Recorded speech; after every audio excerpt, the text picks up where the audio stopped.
Okay, let's get started. So hello, everyone. Welcome to Financial Fridays with Sainies and Equitable. I'm Michelle Hebert, Sainies Director of Communications. And I welcome you to the session on today's topic of healthcare in retirement. Sainies is excited to offer these sessions in cooperation with our corporate partner, Equitable. Equitable has a longstanding presence in New York, and a large portion of their New York client base is built upon the work they do within the public education system. Through Equitable, Sainies members can receive competitive insurance rates and a full array of retirement services, including a complimentary financial profile for Sainies members, which we urge you to take advantage of. This is a great benefit of membership. So joining us today from Equitable is Mike Vizzulo. And we'll save questions for Mike until the end of the presentation, but feel free to add your questions to the chat at any time. So our Q&A time today is best used for general questions, but please know that Equitable and Mike and the whole team is available at any time to answer your personal and confidential questions. You'll find contact information for Mike and the other region Equitable representatives at sainies.org. So now I'll turn it over to Mike and we'll get started. Mike? Great. Thank you very much, Michelle. Thank you for the introduction. I appreciate that. To everybody who's on today, thank you for attending Financial Friday webinar, the Financial Friday webinar. My name's Mike Vizzulo. I'm a financial advisor with Equitable Advisors. I've been with the company for about 17 years now. And over those years, I've spent a good amount of my time working with individuals as well as small businesses, and a lot of those individuals being teachers, helping them with their retirement planning, college funding, general investing, as well as their insurance needs. Over the last 6 or 7 years, more of my practice has geared more towards the health insurance end of the conversation.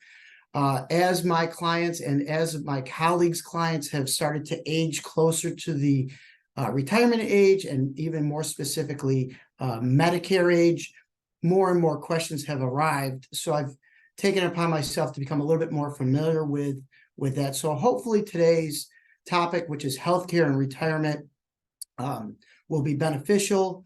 I'm going to try to keep it 1,000-foot overview. Obviously, like Michelle said, if there's questions at the end, be more than happy to answer them if I can. If I can't, I usually can point you in the right direction. So with that being said, again, we're going to cover 2 topics basically, and we're going to keep it within that 15 to 20 minute time period. But the first topic is going to be presenting and talking about health insurance after retirement, but prior to the age of 65. And then the second topic will be Medicare basics, or 65 and above when it comes to health insurance. Okay. First and foremost, though, we have to keep the compliance lords happy, and we have to stay on this screen. I apologize for the uncomfortable moment of silence that we're about to experience.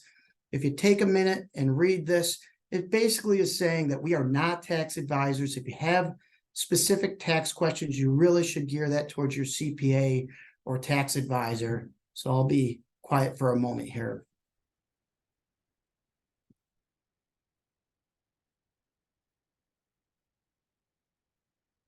Okay, I think that should take care of it. I apologize for the awkward moment of silence. Next, let's go right into healthcare options for people who are just retiring. Typically, that's between the age of 55 to 65. And really, what are some of the options? We're going to go through and talk a little bit about district offerings and the options. There's the New York State Marketplace. And there's a topic, there's a few things that I want to mention in regards to dental that we'll get to as well. One thing I think it's very important to point out is that healthcare offerings after retirement are really district and contract specific. I have some clients that are retiring from XYZ school district. and they have phenomenal benefits. Sometimes it doesn't cost them anything, or it's very inexpensive for health insurance once they retire. And then I have other clients that it's just the complete opposite, where, it almost is beneficial for them to look at some other options. I'm probably not going to be able to answer any specific questions on your district. If you have questions, or if you're not aware of what benefits you have when you retire, you really should reach out to either your union representative or your district office, and they should be able to guide you and give you some answers as to what that information is. But gathering that information is going to be really the first step in making an educated decision later on down the road. So here we go. Health insurance options upon retirement. Let me see here. So like I said, your district may or may not provide options. So that's the first place you're going to want to look to see what things look like. Another area that you can seek coverage after retirement is if you're married, your spouse may have health insurance that's offered through their employer.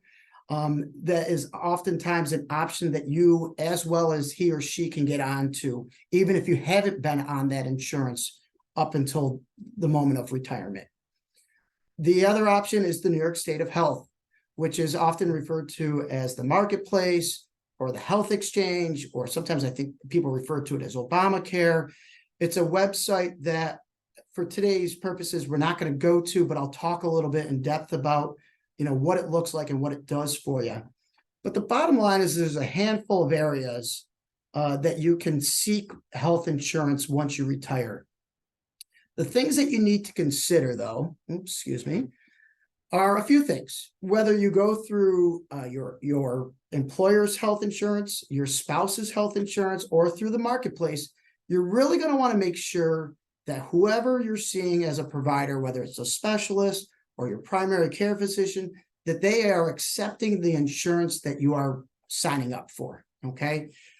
If you decide to jump on a plan and your providers do not take the insurance, one, it may not be covered and can be very expensive depending on what you are having done, or two, it may be provided or it may be covered, but it may cost more. It will cost more if comparing it to someone or a provider that is accepting that health insurance. So you want to make sure that your providers are in the network. Also, you want to consider what medications you're taking. Some plans cover XYZ drugs, but not other drugs. So you're going to kind of dig in there a little bit. One of the most important decisions is the monthly premium. And then also deductibles, right? Sometimes you see premiums, they're not too high, but there's a super high deductible that you have to reach before any of the benefits kick in. So just like up to this point, while you've been working and employed, you got to kind of look at the coverage and make an educated decision based on what your health needs are at the time. Okay. If health insurance coverage, I'm going to skip this slide for a moment here. So again, you're going to want to look and gather all the information from your current employer, see what they have through the district. You're going to look at and do a side-by-side comparison to what your spouse may or may not offer. And then you're going to want to go to the New York State of Health and check out their website. And the next slide here is going to have the website, which I think might be posted in the chat at some point here too. A few things to take into consideration. You must be a U.S. citizen. You have to be, a lawful president, you must be a U.S. citizen. You cannot be currently incarcerated, which I'm guessing if you're sitting here listening today, you are probably not behind bars. And you must reside in New York State.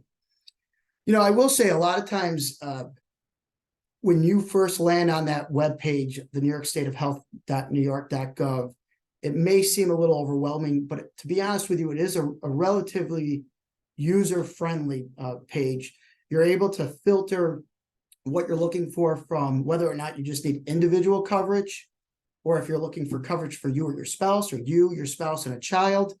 If you have a specific insurance company that you're looking to be insured through, you can filter it through that. You could even go as far as figuring out, you want a high deductible plan versus a lower deductible plan with better coverage. So once you have all this information and you're sitting at the desk and you're doing a side-by-side comparison, your head probably starts spinning. That's when you can reach out to someone like myself who can ideally help you make a good decision as to what plan might be best suited for you. Again, there is that website. There's going to be a handful of things that you're going to need when you go there. If you decide that you're going to enroll, that is one of the nice things about the site, that once you identify a plan that may make sense for you, you can actually right from that site enroll. And so obviously you're going to need some of your personal information at that time. So open enrollment typically runs or begins on November 16th of every year. And whatever decision you make during that time period will go into effect as of January 1st of the upcoming year. Now, you might be saying, well, wait a minute. If I'm going to retire at the end of the school year, which is, June time period, what happens between June and November 16th, or June and really January 1st? Well, yes, open enrollment starts November 16th, but there are often special enrollment qualification events such as loss of coverage. So if you are retiring in June and losing your coverage around that time period, you won't have to wait until that open enrollment period to get yourself enrolled into a plan. Other events include things like marriage, divorce, things of that nature. Dental. The one thing I want to talk about in regards to dental is that what you're become accustomed to while you're employed is going to be, the coverage is going to be a little bit different than what you're going to have once you retire. Whether you go to the exchange or typically the plan that is offered through your employer upon retirement, a lot of times the dental coverage isn't quite as good once you retire. So if you have some procedures coming up in the future, a root canal, an extraction, something of that nature, you may want to try to get that done prior to retirement, just so that you know what kind of coverage that you're going to, how the insurance is going to cover that procedure. Another thing is I know a lot of times people in New York State, once they retire, they want to get out of town. And I'll be honest, I don't blame you. Winter's coming, it's right around the corner. And supposedly, at least here in upstate New York, I'm in Syracuse, we're supposed to have a pretty snowy winter. So heading out of town is very common for a lot of people.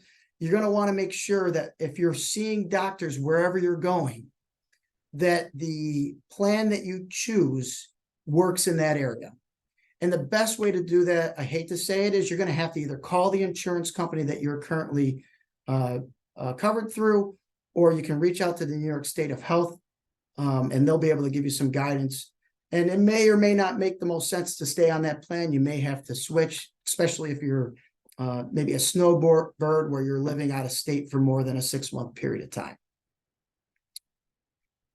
So that's all I have in regards to the pre-65 date, from when you retire and lose coverage through as an employee and switches over to a retiree. So Medicare, though, typically kicks in once you are turning age 65.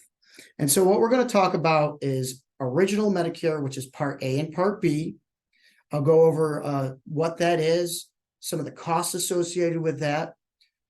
Then we'll talk a little bit about Advantage and Supplement plans and how those come into play, as well as the enrollment and changing of coverage process.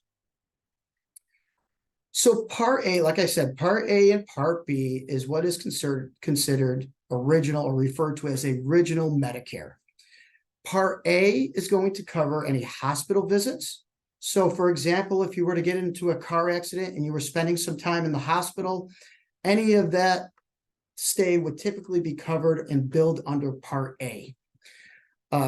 If you have Part A, there typically is a deductible that needs to be met, which covers you for the first, I believe, 60 days that you are in a hospital. There is no cost. That deductible is around $1,600 a year. There is no cost, however, for Part A. Because you have paid into Medicare taxes throughout your years of employment, you've essentially paid that along the way.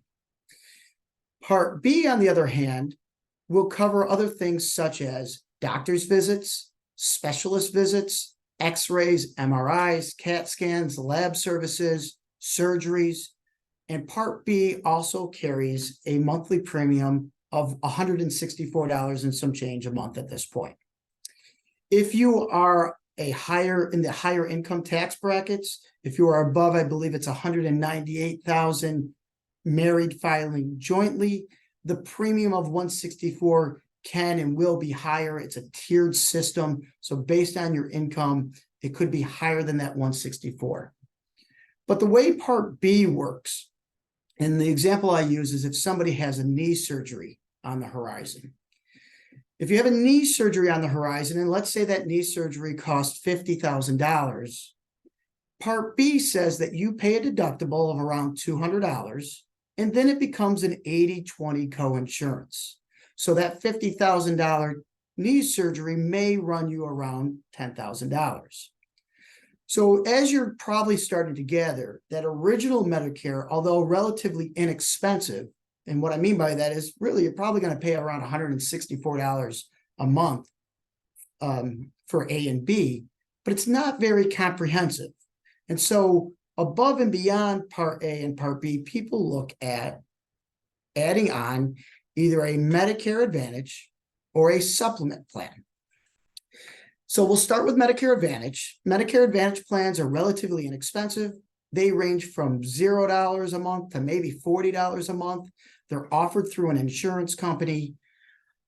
Basically, what they do is they add another layer of coverage on top of original Medicare. So, for example, if I go back to my knee surgery example, if you're having that knee surgery and you have an Advantage plan, typically, instead of paying that $10,000 copay that would be responsible if all you had was Part B, you would pay maybe a $300 copay, depending on what plan you're on. And so that adds, like I said, it adds another layer of coverage on top of original Medicare Part A and Part B.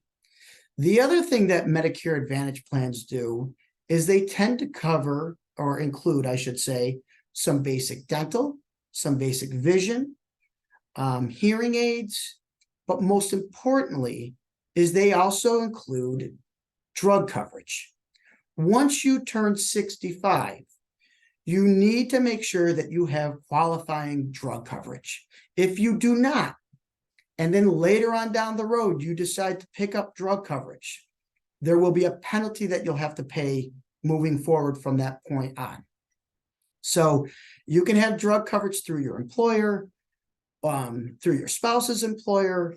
You can have a standalone drug plan, or you can have it through a Medicare Advantage plan. But once you turn 65, you have to have some sort of coverage.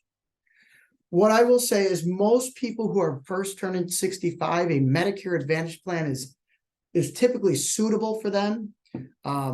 The coverage is as long as you're relatively healthy and not going to the doctor very often. However, if you are someone who is maybe goes to the doctor very frequently, and I'm talking, weekly, if you're battling cancer, unfortunately, and you have chemo treatments, or you've had a stroke and you're going, for occupation therapy or physical therapy multiple times a week, a Medicare Advantage plan may not be suitable. And at that point, you're going to want to look at what's known as a supplement plan.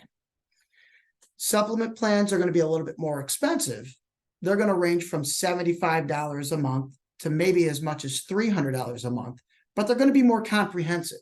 And what I mean by that is if you're on a $300 a month Medicare supplement plan, chances are anytime you go to the doctor, you're not going to pay anything else. There's no co-pays, any surgeries, you won't pay a copay for that.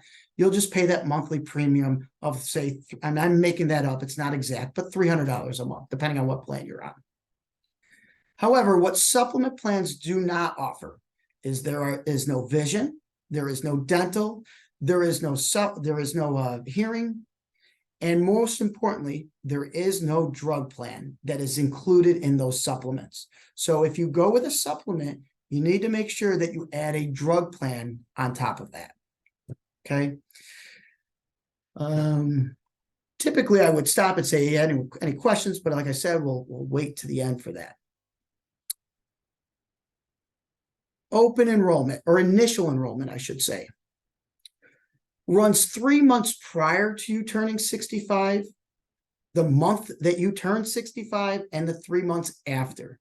If you do not enroll during that time period, there could be penalties later on down the road.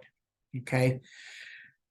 If you are already collecting Social Security when you are coming close to the 65 point, chances are Medicare will automatically enroll you in Part A. And you will probably receive a letter in the mail that will give you the option to opt out of Part B. So chances are, if you're already collecting Social Security, you will automatically be enrolled in Part A and Part B unless you opt out of it. If you are not collecting Social Security and you're waiting beyond that 65 age to collect Social Security, then you're going to need to be a little proactive, and you're going to need to go to this website, ssa.gov, and start the enrollment process. I will tell you right now, you're going to want to start that process early. If you know you're going to start collecting Medicare at age 65, start it 3 months prior. Sometimes the Medicare system works relatively quick, and sometimes, as you can imagine, it does not. And so the sooner you start it, the easier it'll be. And if there's hiccups, you'll have time to kind of catch those hiccups. Okay. Once you are on Medicare and you've collected and you've selected either an Advantage or a supplement plan, there is also an open enrollment period, or an annual enrollment period, they refer to it as. It runs from October 15th to December 7th. And during that time period, you have a chance to look at your current plan, compare it to other plans that are available. If you're on an Advantage plan and maybe your health has changed over the year and you want to go to a supplement, you can do that during that time period. I think I may have already mentioned this, but during that time period, you make a choice and it goes into effect on January 1st of the upcoming year, a couple months down the road. One thing I will say, there is also a special enrollment period. There are many special enrollment periods. See, like myself, you guys are all probably pretty accustomed to open enrollment runs sometime in October or November. You make a choice on what you want your health insurance to be over the next 12 months, and then you're stuck on it. And you really can't change until open enrollment of next year. When it comes to Medicare, though, I will tell you it is a little bit more flexible.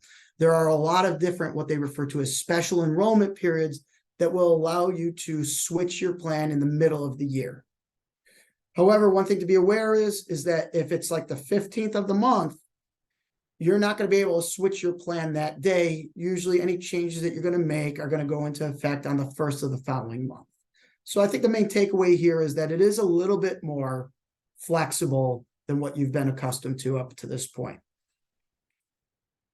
And really, with trying to not go too deep into the weeds, that is all I pretty much had prepared for today, is to try to get a 1,000-foot overview of the things that you should be considering as you're getting either closer to retiring and needing to make a decision on your health insurance, or if you are then eventually getting closer to the age of 65 and deciding whether or not it makes sense to go on to Medicare at that point. And so I think we could probably, if it's okay with you guys, we could open it up for questions, but my contact information is obviously there. If you want to email me separately or call me at a different time, I'd be more than happy to point you in the right direction, or at least answer any questions that I can. Okay, Mike. So first of all, we had some questions about sharing the PowerPoint. So Mike can send that to me and I will post it to sanews.org at the address I put in the chat. But here's our first question through the chat, and you can use the chat or the Q&A, everyone. But the question is, once you hit 65, does your current health insurance, whatever you had when you retired through your school district, supplement Medicare AB? In other words, would your health insurance through your employee likely, maybe that meant to be employer, likely make it so you would not need a supplemental drug plan through Medicare? Great question. And the answer is sometimes. There's a specific school district in our area where it ends at 65. So they need to get a supplement or an Advantage plan on top of original Medicare Part A and B. But I will say, more times than not, what you have through what is offered through your employer can be the supplement to A and B. Yes. However, again, you can really go into the weeds with some of this stuff. If the cost of that supplement through your employer is, say, $300 a month, well, heck, you might be better off looking at going outside of your employer and looking at an advantage plan or a supplement plan. So the short answer is yes, typically you can keep that, but it may or may not be in your best interest. Okay. And can you review the time frame once more as to when to start prior to retirement? So this is, I'm assuming that question is in regards to, we're like 55, 57 years old, whatever, prior to age 65, right? The pre-65 trajectory. Not specified, so maybe just, yeah. Yeah, I would say if you're retiring in June of next year, after the first of the year, you're probably going to want to start gathering the information, because at that point you're going to know, you should ideally know what your employer is offering. But if you need time to reach out to your spouse's HR department and gather what that looks like, and then also if you're going to compare it to the New York Health Exchange, I'd give yourself 3 months at least, 4 months at least to try to get your head around things. Not that you're going to spend every hour doing it, but life gets crazy and you say, I'm going to get to this tonight. And then 3 weeks later, it's still there. So. Okay. So that same person said, actually, I'm 66.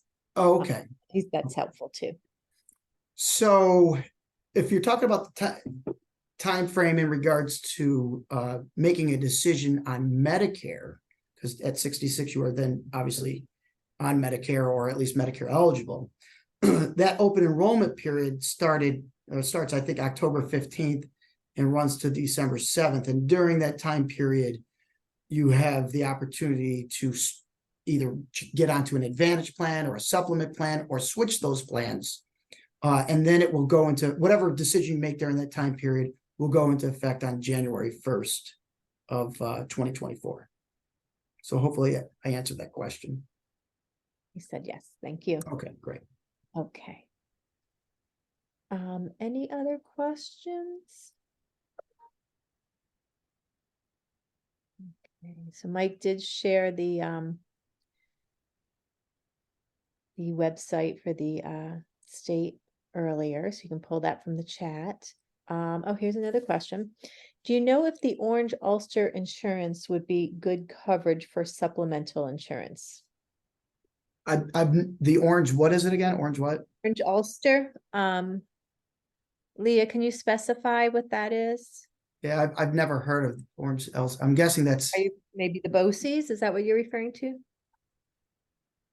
I'm not sure. I can't speak to it. I'm not familiar with that one. I'm sorry. Yeah, some more details for that question would be great. Oh, it's Empire Blue Cross Blue Shield. Whoops, hold on. That is through a BOCES cohort.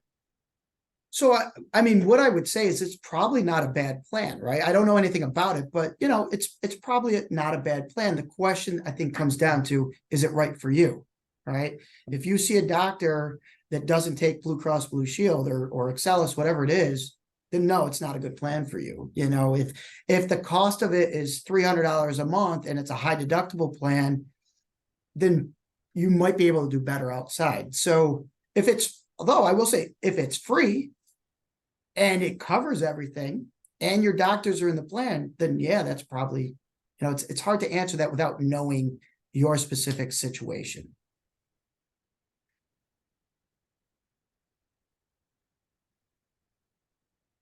Okay.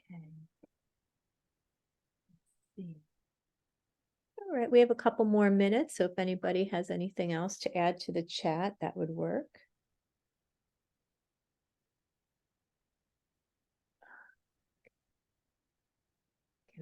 Give it one more minute. I do have one more, Mike. If you spend 50% in New York State and the rest out of state, is that insurer dependent? I want to say if it's, I think you have to be over 50, like, so 51%, I believe. But I don't know offhand. I don't know exactly. I'm sorry. What if you move out of state? Just what if you move out of state? So, all right, are we talking about, can you ask whether or not this person is referring to health insurance or prior to 65 or Medicare? Okay, can you share some more details in the chat, please? Okay, prior. Prior, okay. Yeah, I hate to say it, but I think you have to refer, assuming you're either on your employer's, the retirement coverage, or your spouse's, probably your spouse's plan. You'd have to reach out to them to see if the plan will work in the area that you're moving out of state to. Okay. You know, at worst case, you know, if it, depending on what kind of plan it is, you know, you may end up paying higher co-pays. That's where it gets kind of gray, and you got to ask a bunch of questions to gather the information. Okay. All right, everyone. I think we're about at time with the questions, unless there's one last minute one anyone wants to squeeze in here. Other than that, here we do one more. Can Sure. equitable accounts be set up to pay the monthly premiums? Are you talking, you saying like if you have a 403B, can you take a monthly distribution and have it directly allocated towards the cost of the care? Susan, yes, 403B. I don't believe so. But obviously you can have an we can set up ACHs or direct deposits out of these accounts into your personal savings or checking accounts. And then from there, you can allocate the dollars accordingly. Okay, that was helpful. Thank you. Okay. All right, everyone. Just to reiterate, this session was recorded, and the session and the presentation will soon be available at saneys.org. Okay, thank you everybody for your time, and Michelle, thank you very much. I appreciate it. Thank you. All Okay, right. everybody have a great long weekend, and we'll see you next time. Bye-bye.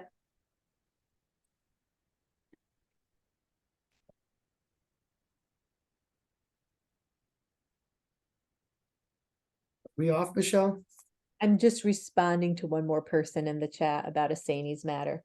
But Okay. yeah, so we are done. I'm just gonna, if I want to return this message here. Can people still hear us or no? Yes. Okay. Thank you for for everything. I appreciate the Thank you. opportunity. Shoot me your PowerPoint in an email and I'll get this all posted. Sounds great. Thanks again, Okay. Michelle. Thanks. Bye-bye. Bye-bye.